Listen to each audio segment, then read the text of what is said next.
John, Anik, and Kenny Florian podcast. John, Anik, and Kenny Florian. I f***ing love them. I can't get enough of them. Let's hear that Boston next. Big jab there from Duffy, and Frank Mir is hurt now. Down goes Duffy, out cold. Frank Mir does it again. Rock'em sock'em robots here. Oh my goodness. Hyperbole. There are a couple of absolutely self-involved bullshit artists. Here are your hosts, John, Anik, and Kenny Florian. All right, good to be back in your collective lives. It is episode 460 of the Anik and Florian podcast. Thank you all for checking us out on the DraftKings YouTube channel. Clips can always be accessed on the Anik and Florian podcast YouTube channel, where if you like, our watch party from last Saturday night is still available. KenFlo, it's great to see you second time this week. Actually, the third. You're probably sick of my voice. You'll have to hear it again on pay-per-view this weekend. But dude, I was buckled for that watch party, like a little too much Basil Hayden. So I think I'm going to curtail that a little bit if we run that thing back come Super Bowl weekend. Yeah, that means we need more, whatever it is. I think that equals ratings. I think the fans have spoken. They want a sauced up John Anik for not only our watch parties, but also for the live broadcast. So let's see if we can make that happen, dude. We'll see what happens. It's an FCC violation, I think, on television, but not on a platform like this. You know, one thing that I did talk about candidly during the watch party was the fact that a couple of years ago, I was sort of unceremoniously demoted from doing post-fight interviews after doing them for 10 years. And I did tease that if anyone can tell me who my last post-fight interview came with in the octagon, I would give you 2 tickets to a future UFC live event. No one was able to come up with that answer. It was actually Ian Machado Gary. I believe we were doing a show in Florida, and if memory serves, maybe Governor Ron DeSantis wanted to meet Joe Rogan. So Rogan actually went backstage after the fight, and they called on me to do the post-fight interview, which was a very special moment because I thought there was a chance I would never be back in there. But it's still something that eats at me every day, and I'm hoping that it's not the end of that. But I just wanted to pay that off before we got started here today. Aaron Bronsteter from Sportsnet going to join us here in about 10 minutes as we count down to UFC 297. We also have in studio today my identical twin brother, Boston Anik, going to help us out with a little bit of content. Nice job on the watch party, Jay. And I just want to let everybody know this black eye has nothing to do with our beef last week on Anik Squared. So. No beef. But I will say the identical twin thing, man, like I wasn't going to even tell you this. I was just about to ask you, hey, you didn't disclose who you had that post-fight interview with, and a good one, albeit Ian Gary, a guy you know well, and certainly a guy who's good on the microphone. So if you were going to do one at a random spot, he was a good guy. All right, so Kenny, earlier this week, there was a press conference for this boxing match between Francis Ngannou and Anthony Joshua. And I don't need anything long form right now, but I did check out the betting line, and it appears as though Anthony Joshua is like a minus 500 betting favorite. And that speaks to me that people aren't necessarily leaning too much into what Francis Ngannou got accomplished against Tyson Fury. I know this is a different matchup stylistically. I understand Joshua's length and reach advantage. But let me ask you this. Are you more encouraged, given what you saw between Ngannou and Fury, to maybe have a wager on Ngannou at, plus 450 or so? Or do you lean Joshua at this point in time? I think the simple answer is that, yes, I actually like Ngannou's chances here. I think the odds are very interesting. However, for those that are watching now, Anthony Joshua being at the forefront of that, I think he realizes this isn't just an MMA fighter here. This is a guy that is very dangerous, who went out there and, not in my mind, but in a lot of people's mind, went out there and beat Tyson Fury. Now, I believe Tyson Fury is a much more technical, pure boxer than, say, Anthony Joshua. Anthony Joshua is still I think in some ways more dangerous just because of his knockout power. But we have seen Anthony Joshua broken before. And I think if you're able to get through that defense and land big shots and take away his confidence early, which I think Francis Ngannou has a good chance of doing, I think Ngannou can go out there and absolutely win that fight. I do think it's an easier fight than Tyson Fury. It's different. I think it's less complicated in a lot of ways. Doesn't mean it's easy, but it's less complicated from a boxing perspective than, say, Tyson Fury. I think that is pretty clear. So for that, I like those odds, man. I like those odds a lot. Yeah, that's a good way to put it. I think if I'm not contractually prevented from betting on boxing, I'll have a wager on Francis Ngannou. I got to look at my UFC contract. But Jay, you got a couple things planned for us here today before we get to Aaron Bronsteter. So why don't we get to that business if you'd be so kind?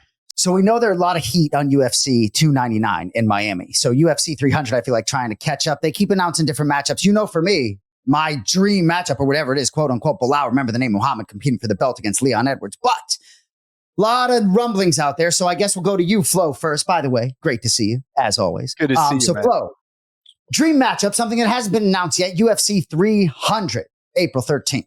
Talk to me. Yeah, man. So listen, a lot of things can happen, right? We have O'Malley taking on Cheeto Vera coming up.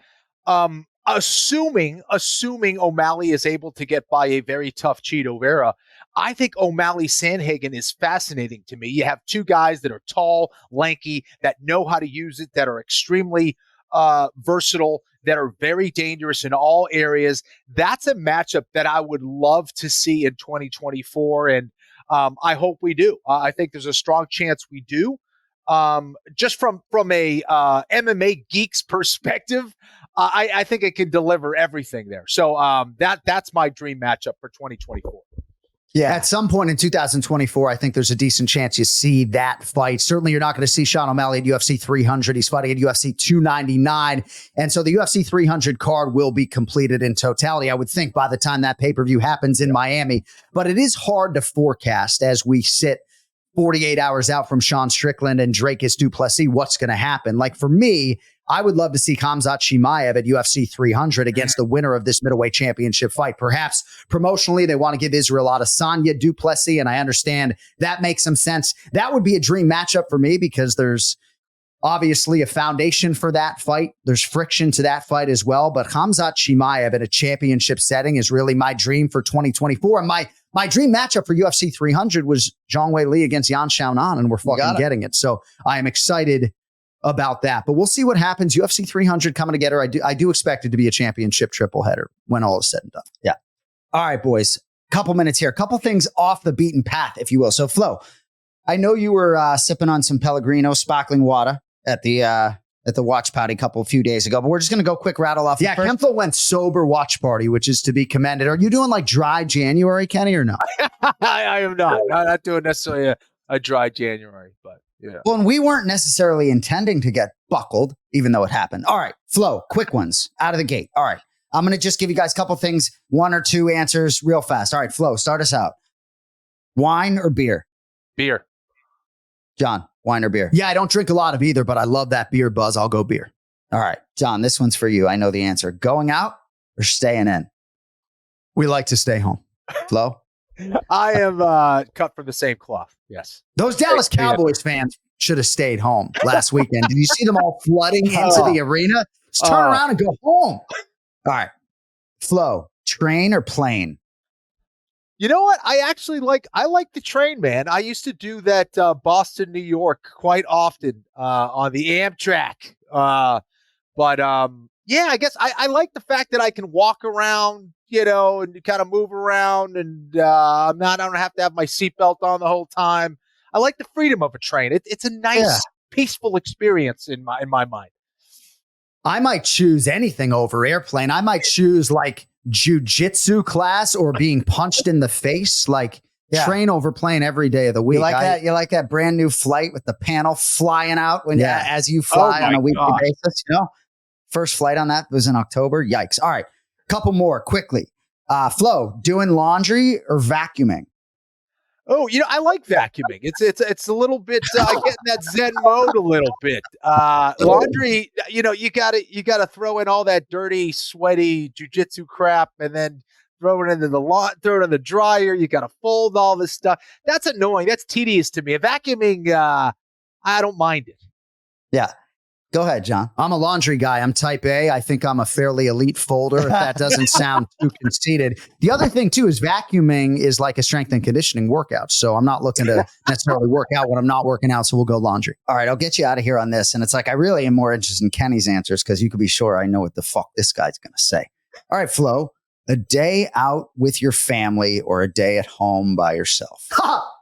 Oh, that's interesting. I definitely I try to go inward as much as I can, so I definitely value my alone time. But as my kids are getting older, especially my daughter, she's 5 now. There's only so many more years that I have with her where she's still a little kid. In my mind, I've been feeling that so much more now. Yeah. Where I kind of don't want to let go of it, so I gotta take advantage of that. So family time, I think, is trumping that now. Yeah, for sure.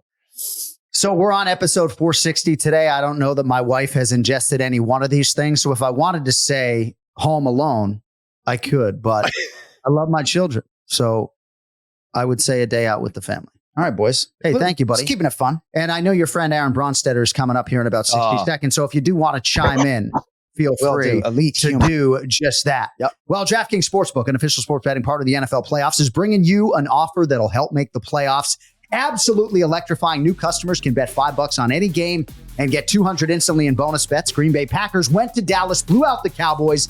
Now they are 9.5-point underdogs at San Francisco in one of the upcoming marquee games of the divisional round. And for all of you out there, you can download the DraftKings Sportsbook app. Not now, but right now. Use the code AFPOD. New customers can bet just $5 to get $200 instantly in bonus bets. Only on DraftKings Sportsbook with code AFPOD. The crown is yours. Gambling problem? Call 1-800-GAMBLER or visit 1-800-GAMBLER.net. In New York, call 877-8-HOPE-NY or text HOPE-NY, which is 467-369. In Connecticut, help is available for problem gambling. Call 888-789-7777 or visit ccpg.org. Please play responsibly.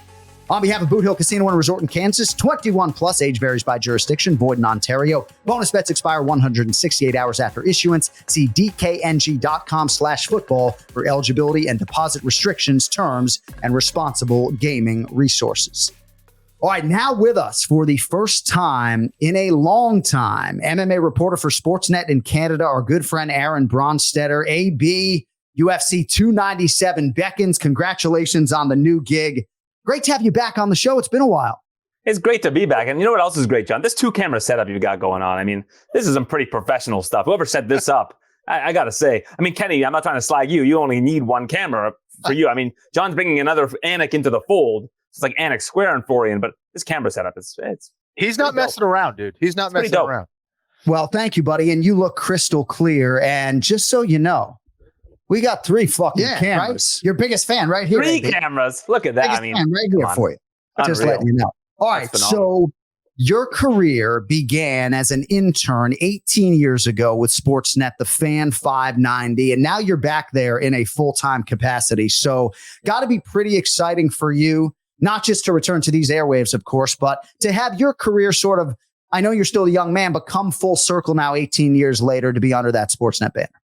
Yeah, it's pretty awesome. And I mean, interestingly enough, we've got UFC 297 in Toronto, like 3 weeks into my job here. I mean, they're throwing me right into the fire here, but I love it. And I've got to say the team at Sportsnet have just been absolutely crushing it. I'm so happy to have such a great support system around me. Everybody's been so welcoming. So it's really, honestly been awesome. All right, we will get to some fight-related stuff shortly, but I have always said, and you've heard me say this, per capita, I think mixed martial arts fans in Canada make more noise than anywhere else in the world. Now, you can argue for the Aussies, the Brazilians, certainly anybody in the UK. But when I was cutting my teeth journalistically in the MMA world at ESPN and Kenny and I were covering like UFC 113, that was like as deafening an environment in Montreal as I had ever been in. And Georges St-Pierre wasn't even competing. So first time back in Toronto in a long time. How do you sort of quantify your enthusiasm for this live event on pay-per-view coming up in a few days? Well, weather aside, which I think a lot of the UFC fighters are in for a rude awakening when they land here in the YYZ, I think that it's going to be awesome. I mean, I was thinking about this earlier, John, and you can probably vouch for this. Like, that card in Vancouver was a special card in terms of the live element of it. Like, being there in that building, it really did feel like a special night. It was the first time the UFC had been back in Canada. Did it translate for you sitting cage-side as something that felt bigger than other pay-per-views? There's no doubt about it. It definitely felt enormous. And certainly I think the Canadian success on that night had a lot to do with it. But yeah, no, it felt huge. It felt long overdue. And I think this one feels even more so because as much as Mike Malott enjoyed making that walk in Vancouver, this is an entirely different initiative essentially in his backyard. Yeah, for sure. These guys have dreamt of fighting in this building himself. Jasmine Jasdavicius, I'm sure Siri Sidi, who's making his UFC debut, probably feels that same way. And, you know, the Canadians had a lot of success in Vancouver. There were 6 of them. Now we've got 9 of the first 10 fights at UFC 297 has a Canadian. So, you know, it's going to be a lot of pressure for, I think, these athletes to try to replicate that same success. Well, before I lay out for the professional athlete, Anik Florian, I just want to get your thoughts on this. There have been some complaints about the level of this fight card, especially relative to the depth on some of the surrounding pay-per-views, UFC 299, UFC 300.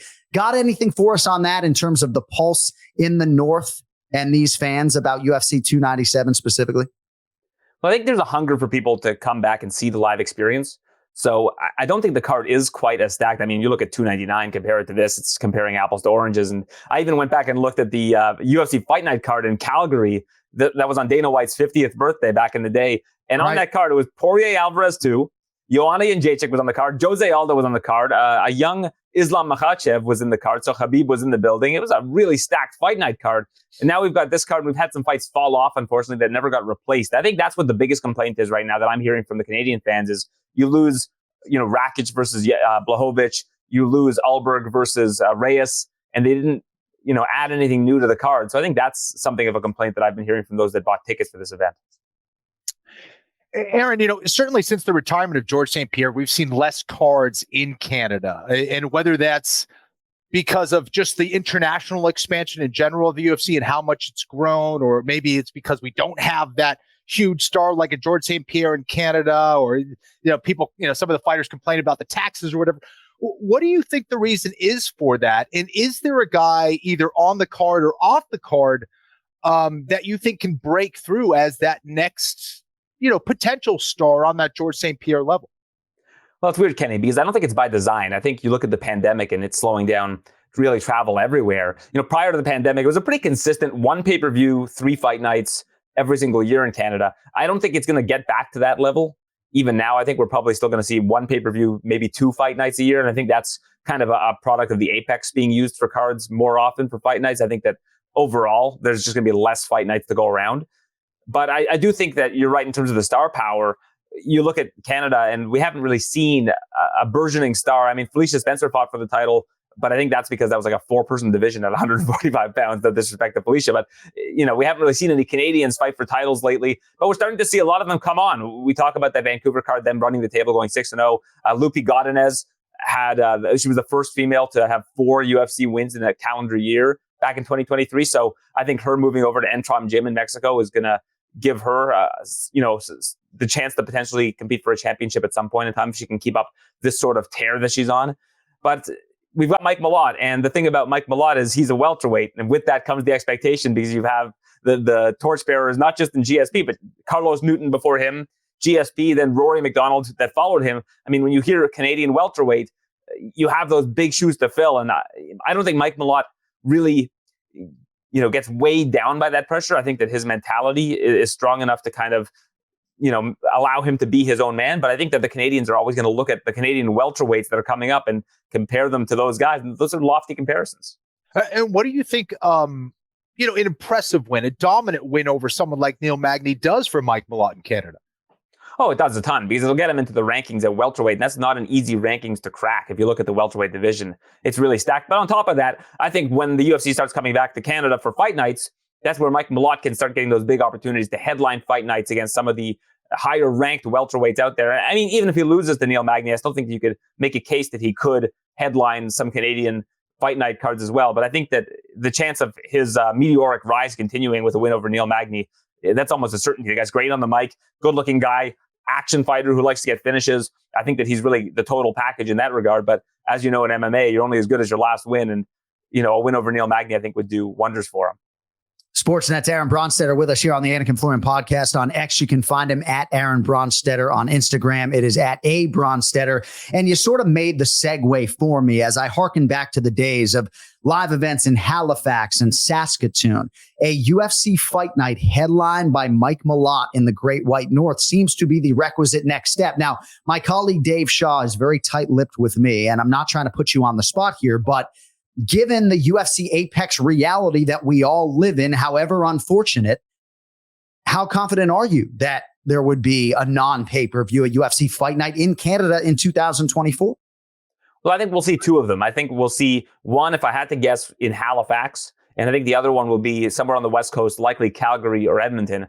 Again, these are educated guesses, I would call them, but I think that's kind of where we're going to see fight nights fall. I think they are starting to get into the back to the old school calendars where you are trying to check some boxes and say, okay, for Canada, we want 3 or 4 events a year. We want one in Ireland. We want one in France. one in Sweden, maybe. You know, you look at the different countries and you try to allot the fight nights that you do have to those countries. But hey, I mean, the Apex is still seemingly going to be used for the foreseeable future. So I think a lot of the destinations that are craving the UFC, that's why we're seeing such high gates and attendance at a lot of these events, is because there's a real hunger for the UFC to come to those cities. And other nations are experiencing this as well, right? I mean, Kenny and I have been to Brazil dozens of times. I think I've done 29 live UFC events in Brazil, everywhere from Jaraguá do Sul to Uberlândia and everywhere else, but it just isn't happening with the frequency that it was several years ago. So in terms of this main event, I mean, this is the good news, because for me, the jumping off point for all of these pay-per-views relative to my own internal excitement is the main event. This is the first UFC middleweight championship fight not featuring Israel Adesanya since George St. Pierre fought Michael Bisping in 2017. I know we're aligned here, AB. This fight, Sean Strickland, Dricus du Plessis, is of the highly anticipated variety, one of my more anticipated fights, championship or otherwise, in the entire first quarter, which is loaded. So where are you as far as your excitement for this main event coming up Saturday night?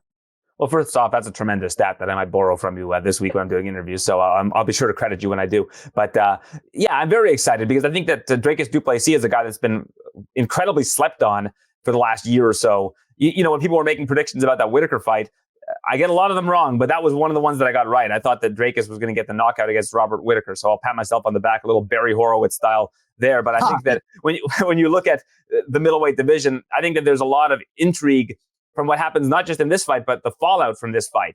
And that's why I'm very curious to see what happens. We'll see if, you know, Sean Strickland's win is going to be written off as being a flash in the pan or getting Israel on a bad night and Dricus walks through him. Or we're going to see if Sean Strickland is able to fight a guy that has not yet lost in the UFC in Dricus du Plessis and do what he does to all of the other opponents that he's beaten, pressure them, suffocate them, and put on that kind of pressure that has made a lot of his opponents wilt. So perhaps we as a fan base shouldn't have been surprised that Sean Strickland had the crowd in Sydney, Australia against Israel Adesanya. Of course, Izzy beating their favorite son, Robert Whitaker, didn't necessarily help his public approval rating in a country that is not his home nation, but certainly a country in which he has had a lot of support. So any expectations as to who might have the crowd at Scotiabank Arena come Saturday night? Well, I'm eager to see what happens at the press conference on Thursday, because if Sean Strickland comes in complaining about gun control and the weather, I think that maybe the Canadians will turn on him in a hurry. But at the same time, Canadians usually like to cheer for everybody when it comes to mixed martial arts. I've noticed you don't really have a lot of disrespect from the Canadian fans. So I think we'll have to see how it plays out with the press conference, honestly, before I can make a really valid prediction. But I think that they'll probably be kind to both fighters, if I had to guess. So at times in the past, when you and I have spoken privately, you have pined to be on the road more. And I'm not necessarily trying to put you on the spot nor pull back the curtain, but in terms of this new gig with Sportsnet, can you tell us anything as to what it means for your coverage of the UFC in 2024 and maybe beyond this first year back with the company? Yeah, I'm hoping to be at all of the major North American pay-per-views like I have been historically. And I'm also continuing my role as a commentator for Unified MMA, and they've got a card the night before UFC 297 with Dana White looking for a fight. Dana's going to be in attendance, scouting some talent, so that's going to be a lot of fun as well. So I'm doing double duty this week with that, but I'm not really sure, to be honest. Like, our mindset right now, it's almost like the same as the fighters' mindset. Like, there's no tomorrow after January 20th. For us, the day after January 20th is when we can kind of recalibrate. I'm still so new to Sportsnet, and we have this big pay-per-view in Toronto where our studios are in front of us, and we've really been putting all of our eggs in that basket for now, and then we're going to be able to make adjustments, see what worked, see what didn't from there, and then decide what direction we want to go in. So I can't really give you a great answer right now because I don't have it personally. All right, well, hopefully UFC 297 is an absolute monster and it leads to more of your coverage. I'm curious what it's like for you leaving the children, though, because I'm away 100 nights a year, and leaving my kids and leaving my family at 35 years old, you know, I'm fucking racing out the door. Now at 45, I'm crying, whether crying with my dog. So I'm curious how it is for you, or do you think it sort of helps your work-life balance to get away and then come home and, be excited to be back home? See, for me, it was kind of the opposite because, early on when I was in my mid-30s, we had young kids at home. So it was so painful for me to leave because my wife was just drowning. Like, we had two kids that were like under 3 years old that she had to deal with when I was on the road. So it made it a lot more challenging for me to travel for that reason. So now with all of the kids in school, at least, when I do leave, my wife's able to take like 6 hours at home without having kids running around and going crazy. So she's able to get that sort of reprieve that she didn't get before. Honestly, the pandemic was something of a saving grace for us, because about 2 years without traveling, when I'm at home and we have 2 young kids, it actually really helped us out a lot, because I was able to really, stay at home and focus on them during those really difficult years. Anybody who has young kids, especially 2 young kids at the same time, how difficult that is. So it's kind of the opposite for me. Like, I'm excited to get on the plane now, because I'm not as worried about, my wife having to really, pick up that much slack. She still has to do a lot, don't get me wrong, when I'm gone. Yeah. And I still appreciate the heck out of her for it. Like, I couldn't do this without her. She's like a godsend for me, because she's able to make sure that the kids are, have everything that they need. But now that they're able to go to school, she at least gets a little bit of me time, which she, desperately needed when I was on the road back when I was in my mid-30s. That's very nice of you to say. Hopefully she listens to the Anik and Florian podcast this week. She doesn't. She doesn't. I know that she doesn't watch the sport. She doesn't listen to any MMA podcast. So, she might hear me from upstairs. That's about as close as we'll get. All right, before I let you go, and I can't wait to see in Toronto, in terms of the Canadian talent, either on this card or beyond, most people ubiquitously believe right now that Mike Malott is Canada's best hope for UFC gold and glory. Brad Katona is going to be a tough out at 135 pounds, one of the best cardiovascular bases and motors in all of MMA. Charles Jourdain, Marc-Andre Barrios. I'm glad you mentioned Lupi Godinez, because I think a lot of us forget about the Canadian Association. Jasmine Jasudavicius is coming off a loss to Tracy Cortez. But of all the Canadian names, other than Mike Malott, if you had to plant your flag on one of those athletes to either get to the rankings or make a concerted run, is it one of the names I mentioned or someone else? Yeah, I think it's Lupi. I think that with the improvements that we've seen from her and her training with Alexa Grasso every single day, not to mention, you're also going to look at the division and the depth of each division and where she can move up the fastest. And I think that would be a straw weight. I think that you look at the other divisions, 145, Charles Jourdain is still in his 20s. He's a beast, but you look up that division and it's just a division. It's murderer's row. It's really difficult for me to predict that he's going to be a champion. Brad Katona, 135 pounds. Again, very hard for me to predict that he's going to be a champion when you look at all of the guys, including Murad Dvalishvili, who has a win over him. I think that there's just you have to look at the divisions where they can move up the fastest. And I think that Lupi at 115 pounds, with her wrestling pedigree, with her pace, I think that she is somebody that if I had to pick one, I think she's somebody that we could really get behind. I mean, Mexico can get behind her as well. I know that we're seeing a lot of very successful Mexicans, and to have a Mexican and Canadian champion simultaneously in her, I think that would be really cool for both of those countries. A real NAFTA type association for us. But I think that she probably is the one that would be the most likely to have an opportunity. Yeah, it's a great fucking answer from one of the best MMA journalists in the business, Aaron Bronsteter on X, at Aaron Bronsteter on Instagram, at A Bronsteter. Yeah, I might be higher on Katona than most, but he's still got to get through Garrett Armfield this weekend. And divisionally, it's hard to expedite a run at 135 pounds. Aaron Bronsteter, great to have you back on the airwaves, buddy. We will see you in about 48 hours or so in Toronto, my man. Not as great as it is for me to be back with you guys. I'm really thrilled, and I'm looking forward to seeing you later this week. John and Kenny, all the best, man. Nice to see you as well. And, good on you for staying sober during those watch parties. I mean, if anybody's going to get canceled, it's going to be John and Jason now. So you're playing it safe, and I can appreciate that. Hey, thank you, buddy. We'll see you soon. All right, take care, guys. See ya. There he is, the great Aaron Bronsteter with us here on the Anik and Florian podcast. Yeah, I do think I might get canceled at some point, Kenny. And that I'm not fearful of that reality. I'll figure out a way to support my family, but I do think at some point it stands to reason, Jay, that I potentially could get canceled. Oh, I've been trying to protect you from doing that for 20 years. I got your back, bro. I know you do, KenFlo. All right, thanks, Aaron Bronsteter, joining us today for the UFC 297 preview. And now, ladies and gentlemen, we will get to the meat of the program. Some call it the main event challenge. It's the main event challenge. Anik. The time is most definitely now. Florian. I finish fights. I'm going to do everything possible to win. The main event challenge. The John Anik and Kenny Florian podcast. The star of the main event challenge, Brian Petrie on X. You can find him at Brian Petrie MMA. Green is your color, buddy. Nice to see your face. Woo, yeah, I'm a green boy. Nice to see you boys as well. Watch party was fun. Big Ron on the thing, holding it down, knocking the parlay down. I love when people win money, baby. That's awesome.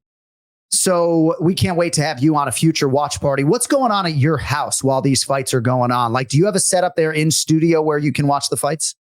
So I have a pretty nice setup here. I could definitely watch the fights here. I got a sick monitor. I got a TV. I got the works. But I just bought a new couch probably like a month ago, and that thing is choice.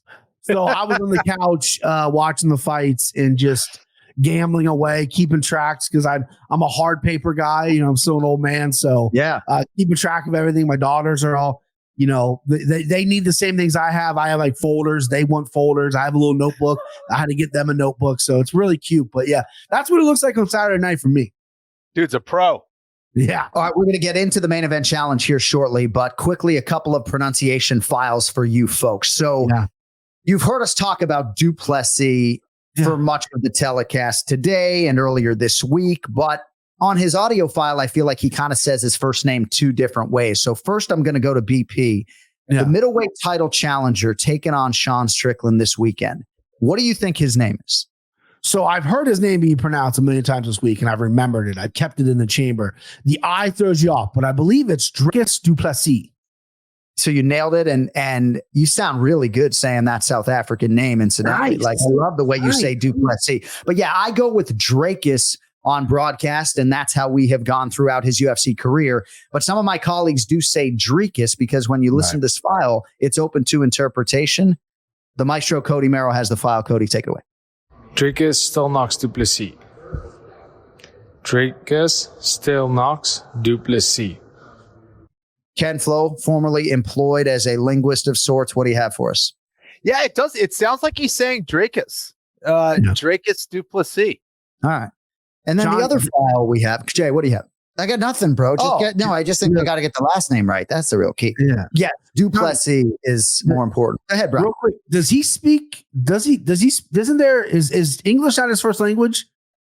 So I can go into my fighter card library here. So Cameron Simon, right? No. Okay. So Cameron Simon, the other South African athlete from that Mornay Visser-led team, he speaks the shit out of that native tongue. But I've never heard what is it, Kenny? Afrikaans or Afrikaans? Yeah, that's what it is. Yeah, I looked it up because I could have swore I heard his cornerman speak that to him in one of his fights, Dricus, that is. And I was like, what? That's because I'm so ignorant. I just thought all South Africans spoke English. I didn't know there was a different language. All right. So yes, for sure. But I've heard Cameron Simon invoke that native tongue a lot more than Dracus du Plessis. And then the other file we have, Bri, and I don't know if you want to give this one a go, but Movsar is fighting Arnold Allen in the pay-per-view main card opener. Care to take a gander at Movsar's last name? Yeah, so I know he's going to sound scary in Russian when he says it, so I'm going to try to do the same thing. So it's Evulev. Not bad. Cody, can you rack that pig for me, please? Let's kid. Good old bitch. Movsar Yevloyev. And then one more time. Movsar Yevloyev. Yeah, he's got it. All right, so you can either go Evloyev, but what I go with is Evloyev. So I go 4 syllables because that's what I hear every time I listen to that file. I bring it to the audience today because that is actually the audio file that I have listened to more than any other fighter name in my 12 years doing this. So we go Movsar Evloyev. Some of my colleagues say Evloyev. As long as you're punctuating that second syllable or third syllable, Loy, you're okay. All right. Main event challenge presented by DraftKings Fantasy Sports. Check out what DraftKings has to offer this season with code AFPOD because life's more fun when you're in on the action. DraftKings, the crown is yours. Gambling problem? Call 1-800-GAMBLER. Age and eligibility restrictions apply. Void where prohibited. See DraftKings.com for details. Bri, I don't know if people ask you if you have a gambling problem. People ask me all the time, like, dude, well, they tell me I have a gambling problem. They don't ask me. I say it's a fucking solution. It's actually not a problem, gambling solution. But you got people who are like, dude, like easy on the gambling. You got to deal with that in your life, Bri?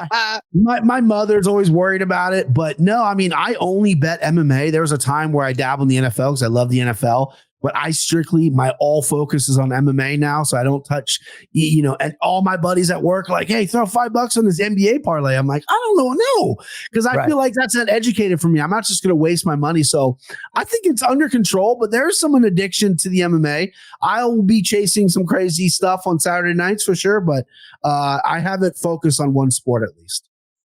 Winter's tough for me. I hit on the NHL pretty consistently, and I give it all back on the NBA. So, all right. So the new rules, if you don't know, for our 2024 main event challenge, the fellas will still give you predictions on most, if not all, main card fights. But now they get a weekly $1,000 budget to spend.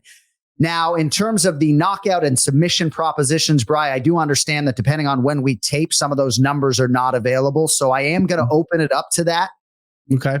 Not necessarily for this week because I didn't give you any notice, but if you do want to go knockout submission props and you don't have the number available, you can still throw those out there and I will get the number later in the week. But let us show you, or at least tell you, how these guys fared for the first live event of 2024.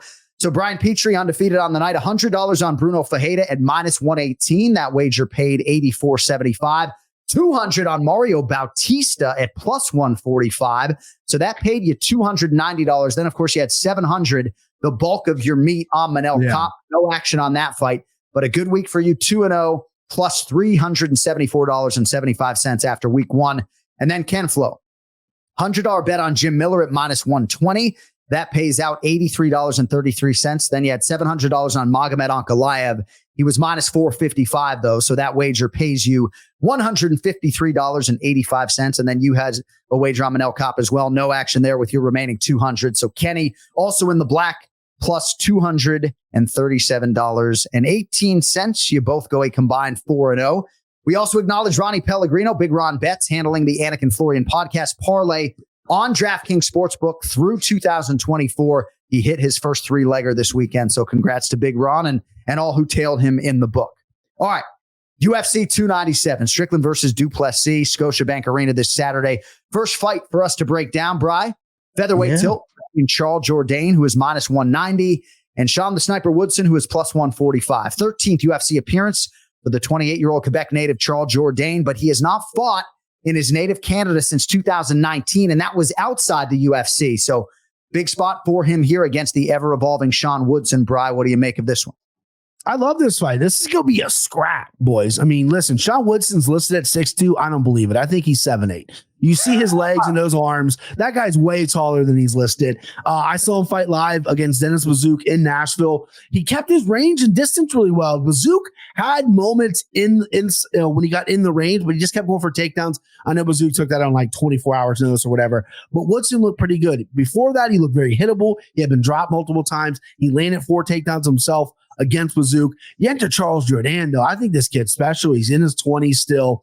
Good striker, powerful. He does give up a lot of takedowns at times, and that's been his Achilles heel. He gives up takedowns. However, jiu-jitsu's pretty good. I don't worry about Woodson's jiu-jitsu as much as I would worry about maybe Woodson getting his neck taken by Jourdain. But I think this is going to play on the feet. I think Jourdain is going to take a little bit to find the range, find the distance against this 7-footer. And I like Jourdain here. I like Jourdain. The number doesn't scare me. Give me Charles Jourdain, Canada, starting off right here. Let's go Charles Jourdain. KenFlo, Charles Jourdain, -190 right now on DraftKings Sportsbook. And they say pressure's a privilege. This guy rises to it, right? The Crone Gracie challenge, I thought he handled exceedingly well. So I don't expect the Canadian noise to be too much for him. Woodson, though, is a different prick than he was earlier in his UFC career. Showed off some new wrinkles to his game, of course, in the win over Dennis Bazuki. KenFlo loves that word prick. He usually precedes it with nasty prick. What are your thoughts on Jourdain here about 2-1 against Sean Woodson? Dude, this is a very interesting fight. I think Jourdain, more than anything else, also is a very different fighter than we saw early on. I think he was really about trying to entertain and bring a fight and all that stuff. Then he realized, oh, wait, I'm a professional athlete. I actually need to win here consistently, make money, and move my way up the ladder. And now that he's on that track, I have a lot more confidence in him. He's fought so much smarter the last few fights. And I think he'll continue on that trend. He's going to need that against someone like Sean Woodson, who is very tall and lanky and knows how to use it. I think there are times where I look at Woodson and I go, man, this guy is a devastating striker, very potent. But then there's certain times where I feel like he drops off and either loses focus or isn't able to kind of recalibrate. That can be a concern. I think Jourdain will have the advantage on the ground. I think if Jourdain is able to get on the inside, I think he'll have the advantage there. So I just think there's a little bit more ways to win for Jourdain. Am I going to touch this? Am I going to put some of my $1,000 this week on either of those guys? Negative. I'm going to stay away from that one as of right now because I do think Woodson's capable of winning that one as well. But I am leaning towards Jourdain like Petrie. So not going to bet it, but great fight. All right, Jourdain on the cusp of the top 15. Perhaps he'll be ranked if he can get by the 10-1 Sean Woodson. All right, featured prelim at UFC 297 comes your way in the men's bantamweight division. Two-time Ultimate Fighter winner Brad Katona, -198. Garrett Armfield is +164. Armfield reps Marathon MMA. He's 27 years of age. And Bry coming off his first UFC win last August. Now he draws Winnipeg's Brad Katona on the road. Your thoughts here, BP, on the 35ers? I think this is a slam dunk mortal lock. You got to throw a bag on Brad Katona. This guy I don't think should have been cut from the UFC. He's won the Ultimate Fighter twice. He gets a little shit. He's kind of got a weird accent. It's Canadian, it's Irish, it's something, it's whatever. He needs a finish in the UFC. The Cody Gibson fight was an amazing fight. He showed chin. His cardio's through the roof. His grappling's great. Garrett Armfield, a lot of his losses have come by submission. Brad Katona in front of this Canadian crowd with the fact that he is getting labeled boring or decision fighter. He's going to go out there. He's going to hunt for submission. I like Katona by submission. You could put $1,000 just on Brad Katona. I'm not going to do that right now. I'm going to spread my money out. We're doing at the end of the segment, right, John? We're going to spread the money. Yes, okay. Sir. So I'm going to wait. But I think I think this number is way too low. I would play Brad Katona up to -300 in this spot. I like him that much. I don't know a lot about Garrett Armfield. I'll know a shit ton about him when I crack a mic on Saturday night. On the other side, though, Kenny, Brad Katona wins season 27 of The Ultimate Fighter, then recently season 31. And the way he did it last August in Boston at UFC 292, Brian referenced it against Cody Gibson, has fans like me pretty intrigued about his future. He's about 2-1 here against Garrett Armfield at home. Your thoughts? Yeah, absolutely. Certainly gained a lot more fans from his last fight. I think he's a very good fighter. Couldn't agree more with Brian Petrie. I think he should have stayed in the UFC all along. In the end, it kind of helped to kind of build up a new fan base in some ways. So I think he benefited it from that. I think he's a fantastic fighter in all areas. I think he's dangerous. I think he has Armfield's number here. And, Armfield, I think while he has had some submission wins, I think he's susceptible to the submission as well. And I think Katona is just going to be a little bit sharper there. So I like Katona here. Yeah, Armfield can crack. There's no doubt about it, but he is the betting underdog this weekend. All right. Pay-per-view main card opener featuring two of the top featherweights in the world. The 17-0 Movsar Evloev is -180. Arnold Allen +150. So these guys were born 20 days apart back in the winter of 1994. Evloev trains out of American Top Team, certainly was tested last May. Brian, a win over Diego Lopez. He's now had nearly 8 months since to further work on his skills. Arnold Allen making his UFC debut all the way back in 2015. But in his first 9 years on the roster, Allen competed just once a year in 7 of those 9 years. So he hasn't always had the traction of the other contenders. He's coming off a main event loss to Max Holloway. That was all the way back in April of 2023. Huge fight to kick off the pay-per-view, Bry. You going Evloev, the favorite, or Arnold Allen, the dog?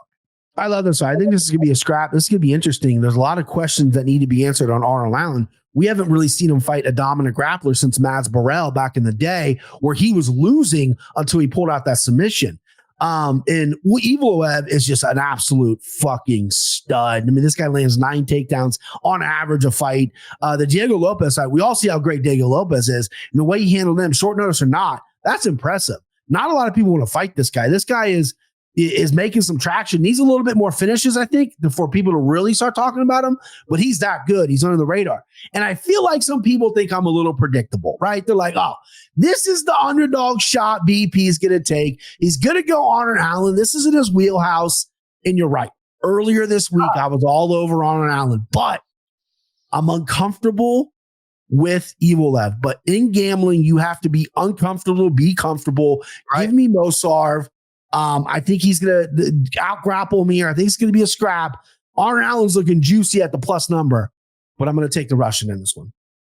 KenFlo Movsar Evloev minus 180. Arnold Allen is plus 150. Allen returning for the first time since that main event against Max Holloway nearly 9 months ago. So a lot of preparation time on both sides. And real quick, in terms of Diego Lopez, right? Josh Emmett last December. Hey, you want to fight Diego Lopez or Bryce Mitchell?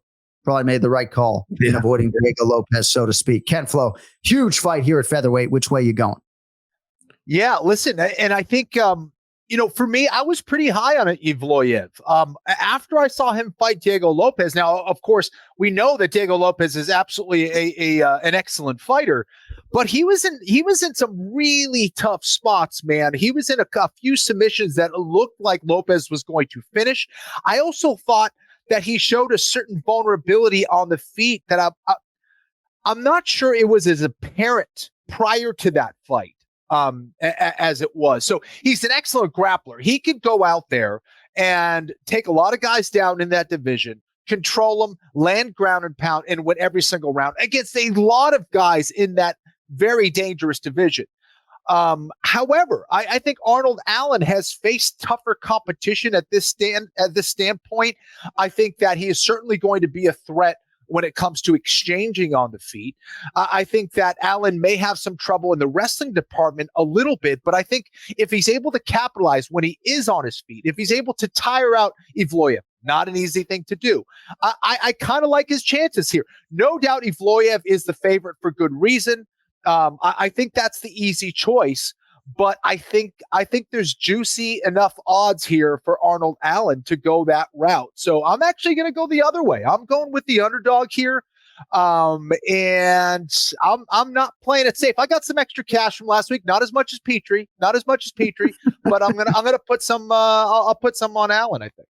All right, we'll save that for the end of the show. Yeah. I will just say, this is the biggest fight of Arnold Allen's career, in large part because it's the next one. Certainly a main event against Max Holloway doesn't get any bigger than that. But now, can't lose 2 in a row if you're going to become a world champion, especially at 145 pounds. So got to be this weekend if you're Arnold Almighty Allen. All right, at middleweight, the king of combat, Bry, Chris Curtis, your longtime friend, minus 175 against Marc-Andre Barriault, who's plus 145.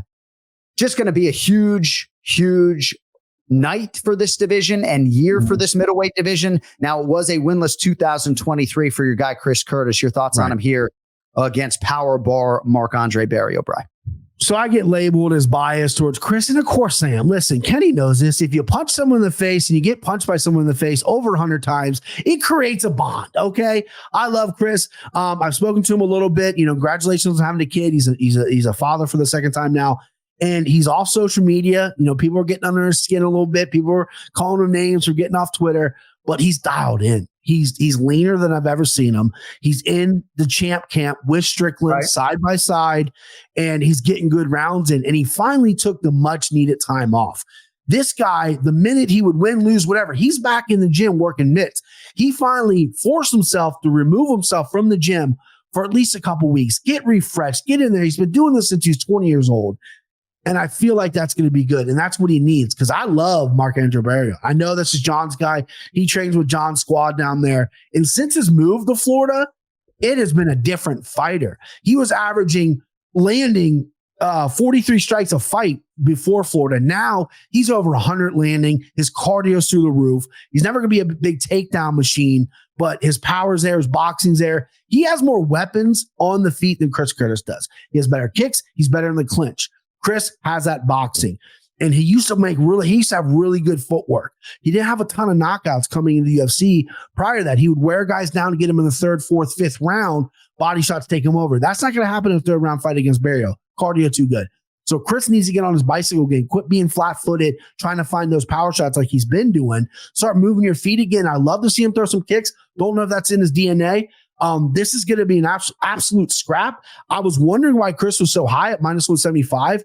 But if you look at the resumes, Chris has fought a lot of people. He's got some impressive skulls on his resume. Brandon Allen, Joaquin Buckley. But Chris just needs to be active. He needs to throw his hands. This is going to be a firefight. I think this will be fight of the night. I wish I could bet on that.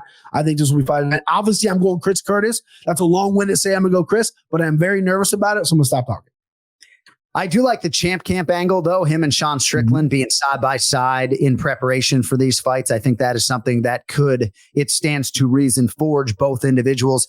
KenFlo on the Marc-Andre Barrios side. UFC career began in 2019. Starts winless in his first 4 fights and could have been cut, right? He loses his first 3. Then he had a win overturned to a no contest because of failed post-fight drug test. He's won 5 UFC fights since that time. Now he gets a high-profile pay-per-view opportunity. Biggest discrepancy when I break these guys down, to Brian's point, is strength of schedule. But your thoughts on Barrio here, plus 145, the dog, against the soon-to-be 37-year-old Chris Curtis. Yeah, no question about it that Marc-Andre Barrio is extremely dangerous, as is Chris Curtis, especially when you talk about boxing range. I think both of them are dangerous in that range. So I'm curious to see who has better defense in this fight. I think it may very well come down to that, and who's able to execute when they need to as far as their strategy and their approach to this one. And Brian is spot on. I think that Chris Curtis has to throw more volume in this fight and has to do it by having better positioning. Sometimes he stays in that pocket, stays in that lane of strikes where he opens himself up a little bit. Not sure you want to be in there against someone like Marc-Andre Barrio. So but you're right, John. If I'm going to lead a certain way, I'm going to go with the guy who has faced the tougher competition. And as of right now, it's pretty clear that guy has been Chris Curtis. So I'm leaning towards Curtis. And I think either way, it's going to be an exciting fight. Yeah. All right, 3 to go. Featured battle welterweight prop of Mike Malott, minus 340. Taking on Neil Magny, who is plus 270. So Malott was with us on the Anik Florian podcast last week. You can check that out right here on the DraftKings YouTube channel. He couldn't have possibly sounded better. He's 3-0 in the UFC. Many expect, Bride, that he'll be heard from in a big way in 2024, beginning on this night, Saturday. But a big number next to his name against the guy with more UFC welterweight wins than George St. Pierre and everyone else. Malott or Magny for you, BP? So I love Mike Malott. I do think he's the face of Canada. I think he's a good-looking kid. He's exciting. I just wish he would fight a little more. People are asking like this kid's a fucking Adonis, by the way. You and Aaron Bronsteter both have acknowledged his looks. I mean, Tyron Woodley's a better looking man than Mike Malott. You don't think he's that? I mean, Tyron Woodley's a good-looking guy. Handsome, but, he's not like on my top 10 most handsome men in the UFC. He would crack my top 10 all day. All right, in the UFC, all right, because with respect, hopefully Malott doesn't come up to me this weekend. He's saying I'm fucking homelier than a stop. Not at all, but I've heard 2 heterosexual men come on here today and acknowledge how handsome Mike Malott is. And I mean, I think there are even other welterweights that are more handsome with respect. Let me tell you a quick story real quick. So I was in New York years ago with my wife, and we're in Washington Park, and this little dog started smelling my wife's feet. And I turned and I looked like, what is this little dog doing? Alec Baldwin is dog smelling my wife's feet. And him and I lock eyes. He goes, hey, how are you? I swear to you, he looked like a hobo, right? Because he was the most handsome man I've ever seen in my life. Looking like a hobo. And, Alec Baldwin in the 80s was a stud. This is a couple years ago, Alec Baldwin. I couldn't believe it. He knocked my socks off. But I do think Mike Malott is in the top 10. Tyron Woodley's a very good fighter, very good looking guy. He obviously gets chicks, and we all see in the video he's doing pretty well for himself. Yeah. But I do think Malott's a good looking guy. Am I still breaking down? Anyway. Yeah, I mean, because minus 340, Magny, plus 270. Yeah, so I like Malott. I think he's the face of Canada. I think he's exciting. And thank you for coming on the show, Mike Malott on the Anik Florian. You're a great guy. That always boosts fighters. They always win.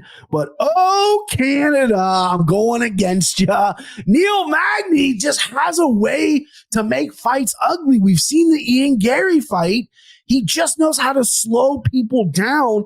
And I don't know if I trust Mike Malott's 3-round cardio. He hasn't been to the 3rd round in a while. Neil Magny's a dog in there. He could get overwhelmed in the 1st round, and Mike Malott could be waving the Canadian flag all over my dead body, and that is acceptable. But Neil Magny is just one of these guys, you're hanging a number like that on me against this vet.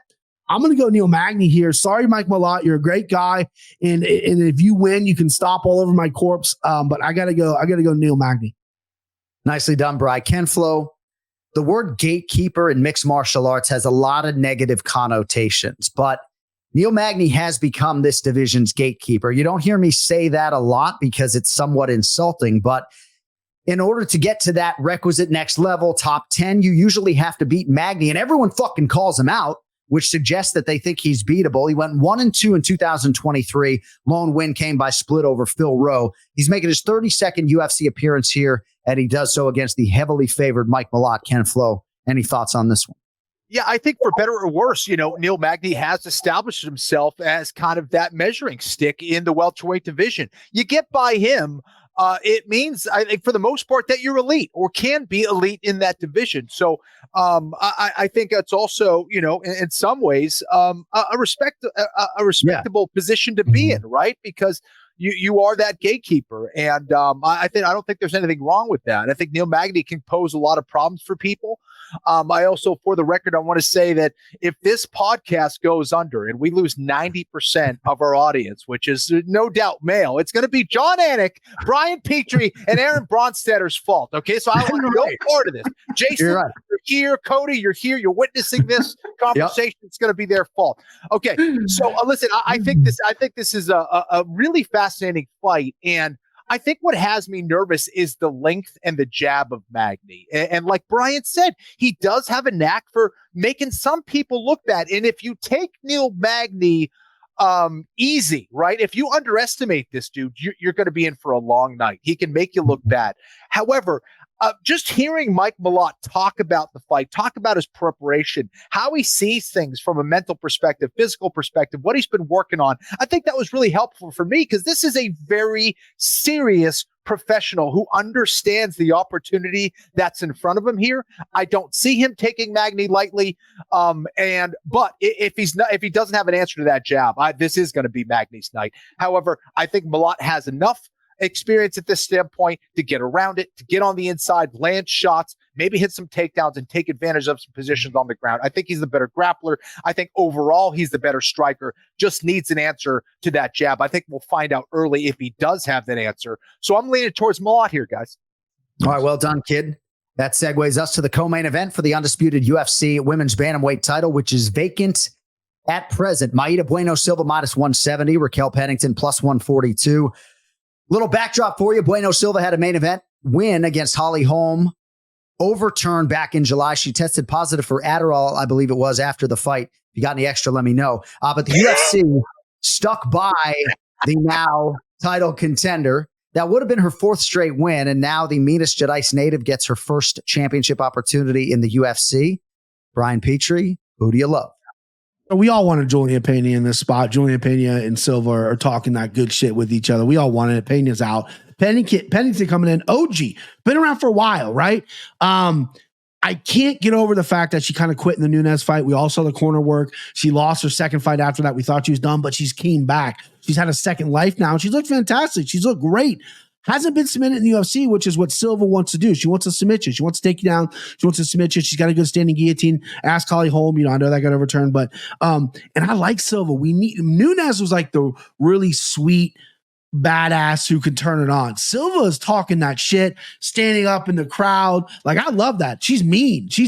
Right. She's a bad bitch in there, and I love that about her. And her striking's coming a long way. The volume's coming a long way. She's getting better. And people. When there's a female fight, they look to old BP because BP knows chicks. I got a little sound. I'm talking like you know chicks, and I'm the one who knows chicks. Clearly, I know chicks, guys. So I'm gonna go Silva as the champion, and I can't wait for her and Payne to fight because that's gonna be a fucking scrap. I like Silva in the spot, probably by submission as well. When the props come out, we'll look at the submissions for sure. Two of the meanest women in MMA on the women's side, Maida Bueno Silva and Juliana Pena, but Raquel Pennington could have something to say about all of that. She's won 5 in a row, Kenny, and now at 35, 5.5 years removed from her first crack at UFC gold, which came against Amanda Nunes at UFC 224. We'll see if the second time will be the charm for Raquel Pennington. Great person, not as elite an athlete, I would say, as Maida Bueno Silva, but she's got a lot of tools, a lot of experience. Your thoughts on Pennington here, KenFlo, versus the favored Brazilian Maida Bueno Silva?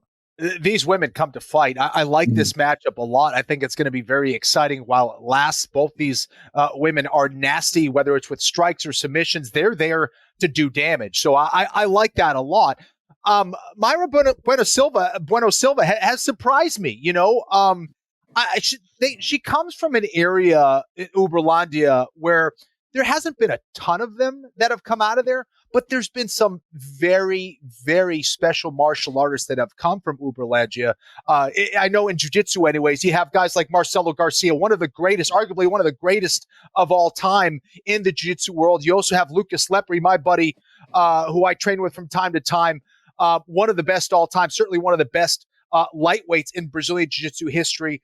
Natan Schultz, a guy who was a champion a few times over in the PFL, who trains over an American Top Team. So they have produced some really elite martial artists over the years. And I think she's special, man. You know, she's very aggressive. She knows how to bring the fight over her way. I think she's facing another girl who is really nasty, who loves to do damage in Pennington. I think if Pennington's able to get into boxing range consistently and stop those takedowns, that's how she wins this fight. I just don't think it's going to be that easy. Silva has a knack for bringing the fight into her realm. Even if she's on her back, she's very dangerous. She also knows how to mix in strikes at the right time. So I think this is a Brazilian fighter that is poised to get the win here. I don't think it's going to be easy, but I think she gets the win. All right, before we get to your $1,000 expenditure, we will break down the main event for the undisputed UFC middleweight title. The American incumbent, Sean Strickland, minus 135. The South African challenger, Dricus du Plessis, is plus 114. So Strickland now, Bri, with confidence seemingly accrued from that domination of Israel Adesanya, trying to make good on the first title defense against the hard-nosed du Plessis. How are we feeling about the main event, Brian? I love this main event. I loved it before they scrapped in the paper or in the audience. Yeah, dude, I didn't need that. Before the press conference, I was new blood, knew what's going to happen. Sean Strickland blew me away against Israel Adesanya. He shut him down with that weird shell that he's got. It's not for everyone. It doesn't work for everyone. I know people went to the gym on Monday and tried to duplicate it. It's very hard to do. It's not something that that everyone can do, but he does it very well. He's confident now. He looks to be in phenomenal shape as well. Saw a picture with him and Johnny Eblin. He's diced up. His abs are diced. His cardio's never been in question. He'll take fights on short notice. He still can go 5 rounds. Doesn't matter. Du Plessis, man, this guy. Shout out hardcore Anik Florian listener Tom T. Clark IV on Twitter. I think he's a New England boy, and he loves the South African, the whole camp. Like, he's obsessed with du Plessis. He's been riding du Plessis' wave, and I remember seeing him on Twitter talking about du Plessis, going, man, I don't see it. What am I missing? I lost almost my house on the Robert Whittaker fight because I thought that was such a layup. But du Plessis just has something about him. He's awkward enough. He's powerful enough. He's strong enough just to do things that are there. His nose is fixed. That was a big problem. I saw him fight live against Darren Till in Vegas. Again, didn't blow me away. And I think Sean Strickland, to me, just walks through him, right? Sean Strickland takedown defense is goated at 185. His cardio is elite. His striking in boxing's there. Defense a little questionable when he brings his chin up, and du Plessis could step into a right hand. We obviously could be seeing a new champ here, but I don't know, man. I'm missing the boat on du Plessis. I don't understand it. I'm blind to him, I guess. I don't know. I'm all over Sean Strickland here. I think this is a Sean Strickland fight. I think a TKO late, maybe even a decision win, most likely. But I see Strickland all day in this fight. I don't see it any other way. Kenny, Dricus du Plessis upset of Robert Whittaker. It was UFC 290 last July. That made him the number 1 contender. His foot was injured, so the Izzy fight didn't happen. Du Plessis largely bet on himself, and indeed it was the right wager. His next fight will be for the championship, albeit against Sean Strickland. First men's UFC title fight of 2024. Kenny, du Plessis has burned you in the past. What do you think about him here against Strickland? Yeah, he sure has. Thankfully, has burned a lot more fighters than me, I should say, as far as picking. Right, I feel bad for those fighters. They go, I'm going to take care of this guy. He doesn't. He's not a great striker. He's not a great grappler. It seems like he gets tired during fights. I got this. No, you don't got this against Dricus du Plessis. I'm sorry to say, guys. He's a juggernaut. He continues to come forward. You hit him clean. He shakes it off. Continues moving forward, lands shots at awkward times. He can drop you with the jab. He could, head and arm throws, whatever it is. And he does damage in a very short amount of time. It's like he was losing that whole first round against Whittaker. It was like, this is going to be another, performance from Whittaker, just cruising to victory here. At the end of that round, not only did du Plessis steal that round, he stole the fight because of it. Whitaker thought he was smooth sailing, and he forgot about that guy that was in front of him, du Plessis, who was landing some really hard shots from some weird spots. He uses a more of a clamshell type defense, both elbows up. So very similar to Strickland, when you're throwing shots, you're punching elbows, you're punching the top of the head, just awkward stuff. You think you have position on du Plessis, then he gets out. He goes for submissions that you don't think are there, that might be a little risky, and those long arms start to wrap up guillotines and darces, and it's just it's a nightmare of a matchup for anyone at 185 pounds, despite you thinking that you were the better fighter. And guess what? You might be right. You might be the more skillful fighter. Are you the better fighter? I'm not so sure. Now, Sean Strickland also brings with him a certain level of unorthodoxy where he can throw people off. But I think Sean Strickland is most effective when he's walking you down, when he's backing you up, putting you up against the cage, and then kind of picking you apart bit by bit.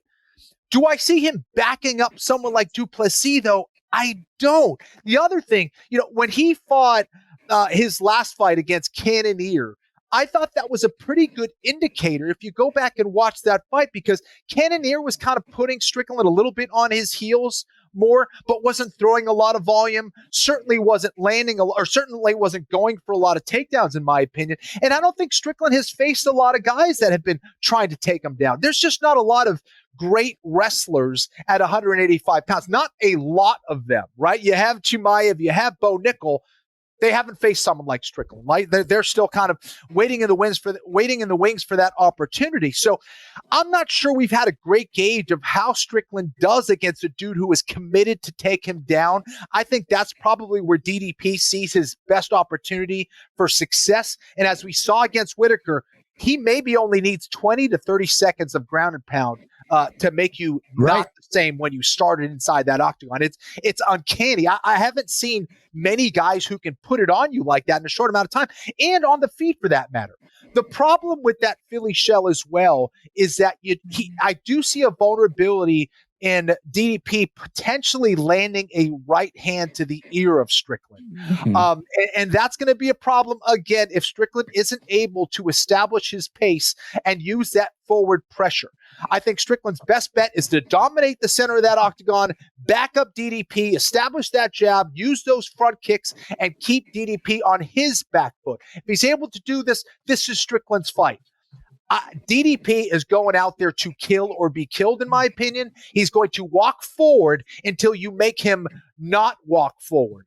While Strickland is good at diffusing pressure with circular movement and things like that, I still think DDP's awkwardness, his wrestling, his strength, his power is going to be the difference here. Strickland isn't that one-punch knockout guy. He's a volume guy. If he's able to find success at a certain point and then run away with it, I can see him accumulating blows in rounds 4 and 5 and winning the fight. Early, though, I think we're going to find out just how tough Strickland is. I think he is extremely tough, but when I'm looking at this fight, I'm going to lean towards the underdog here for value. I like DDP. Dricus du Plessis is a guy I have not picked very often. You saw all the awards I gave to Strickland. This has been a tough choice for me. I've done a lot of tape study here. I'm still very confused, but I'm leaning towards DDP. That's what happens when KenFlo does his film study right before the show. That was amazing. He did that live. He gets one shot. Outstanding from one of the best mixed martial arts analysts in the space. All right, Brian Petrie. Yeah. You are plus $374.75 after week 1. I'm going to number the weeks all year, by the way. So we hit week 2. It's a pay-per-view UFC 297. Bri, how are you spending your $1,000? So we're going to go Katona for 500. Okay. Right off the bat, I almost with 1,000. We're going to go Evil Olev 200, right? We'll go opposite Kenny because Kenny likes Aaron Allen. That'd be interesting. We're going to go Neil Magny for $100 just because the number. Let's go. And then now I feel like a complete asshole betting this because Kenny just did a masterclass on it, but I'm going to go Sean Strickland $200. 500 on Katona, 200 on Evloev, 100 on Magny, and $200 on Sean Strickland. That's it. Best of luck in the book, Brian Petrie. KenFlo, that brings us to you. You are up $237.18 after week one. You get $1K for Toronto. KenFlo, what are we doing? I'm always looking to pick brains and learn what I can from people who are more experienced in other domains. And, having the opportunity to hang out with Big Ron over in Vegas a little bit, when I was kind of looking into his process, how does he do things? For him, he's like, listen, I'm trying to win. I'm trying to win bets. It doesn't matter. Even if they're little ones, I want to win more than I'm trying to lose. So I have to be careful how aggressive I get with certain things. So I've been trying to adopt that a little bit. I'm behind Petrie already, yet again here in 2024. But this is how I'm approaching this. I'm going with Katona for 200. I'm putting Allen in for 100. I'm going much bigger on Maida Bueno Silva here for 400. Okay. And I believe that leaves 100 for me to put on DDP. That leaves you 300 for DDP. So you got 200 on Katona, 100 on Allen. So you want 300 on DDP. I'm sorry. Let's put more on Bueno Silva. I had more on Allen originally. Yeah, let's put that 300 on DDP, kid. All right. $300 on Dracus du Plessis. All right, Brian Petrie, outstanding job as usual, my man. No UFC live event on January 27th, but perhaps you give us a few minutes on our pay-per-view recap. If you want more from BP, check out the MMA Takes podcast, and he is at Brian Petrie MMA on X. My man, wish you all the best. Thanks for the time. We'll talk to you next week. I'll see you, boys. There he is, Brian Petrie, with us for the main event challenge, and we got to get on out of here. Wheels up to me. For Toronto, appreciate everybody supporting the program. Don't forget, you can still access our watch party from last weekend. Just a bunch of fucking shenanigans over on the Anik Florian Podcast YouTube channel. And we are right back with you this coming Monday. We will recap UFC 297. If you want to support the show, best way to do that, check out johnanik.com. All of our merchandise designs are there. One More Sleep right now can still be accessed at millions.co, but eventually all that stuff will migrate with new designs as well. KennyFlorianMartialArts.com is now live. Eventually the store will be up there as well. Also check out Argus Integrated Defense and check out Big Ron Pellegrino's Anik Florian Podcast Parlay in the DraftKings Sportsbook app for UFC 297. It may not be there when you're ingesting this program. It will be there before fight night. And the only way to play the Anik Florian Podcast Parlay is on DraftKings Sportsbook. And can't wait to recap the first pay-per-view of the year with all of you on the other side. Thank you to our guests, Aaron Bronsteter and Brian Petrie. Our executive producer is Cody Bone Merrow. Thank you also to my brother, Jason Anik, helping us out on the top of the show. KenFlo, see you next week, my man. Enjoy the pay-per-view. Safe travels, homie. Have another great show. Man. See you. Appreciate you, buddy. All right, for KenFlo, I'm John Anik. Thank you all for watching. We'll talk to you on Monday, maybe live Monday morning at 11 a.m. Eastern. Until then, yo, fucking later.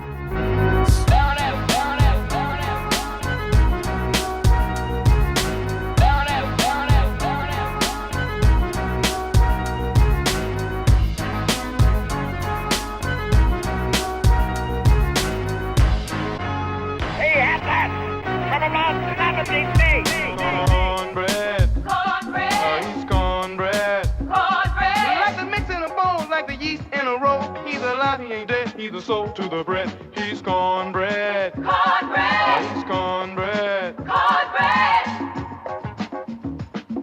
Life is so precious, do the best that you can. Keep your hands on the bar, here's the open man. He's cornbread.